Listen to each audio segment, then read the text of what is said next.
Kung ganitong luto po ng tahong ang susubukan nyo, palagay ko'y mamaya't mayain nyo ang pag-apak-apak nito sa kawali dahil po sa sarap.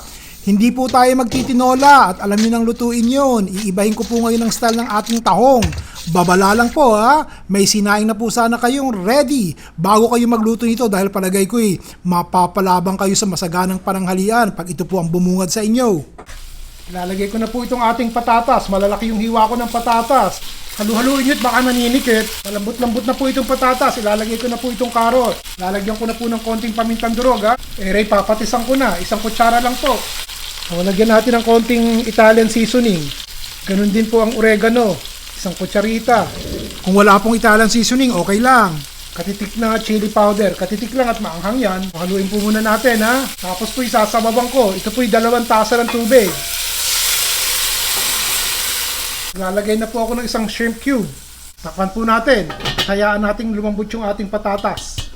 Pagkatapos po ng 3 minuto, malambot na ba itong ating patatas? Lalagay ko na po itong ating iladong tahong. Ito po'y napasingawan na, luto na. Isara po natin sandali ha, at hayaan nating maluto sandali yung ating tahong. Paminsan-minsan po hahalu-haluin ko ng konti ha. Pagkatapos po ng 3 minuto, lagyan po natin ni frozen spinach, ilado na rin. Wala po kasi akong kinchay hindi ako nakabili. Lalagyan ko po ng mustard, mga 2 kutsara. Halo po ng konti. Papatayin ko na po yung apoy ha.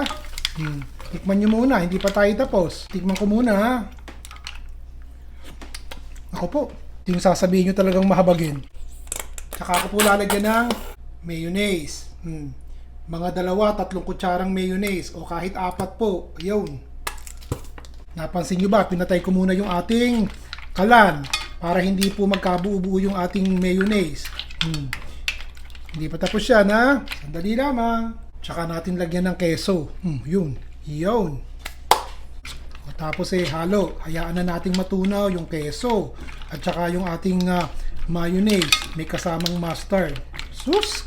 Panginoon. Ito na, kasi nasabi mong talagang tutulo ang pawis nyo sa sarap itong niluluto ko Nagawa ko na po ito dati pero hindi ko ini-record at baka hindi nyo magustuhan.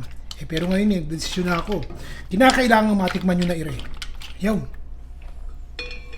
Daling lutuin lang po ito. Makulay na lamang dagat. Tignan nyo naman, ibang-ibang ricado. Malasa. Malinamnam. Lubhang kakaiba. Tatagaktak ang pawis nyo sa sarap pag natikman nyo ito. Di hamak na tahong pero level up ang lasa. Yan po ang ulam natin ngayon. Ayos ba?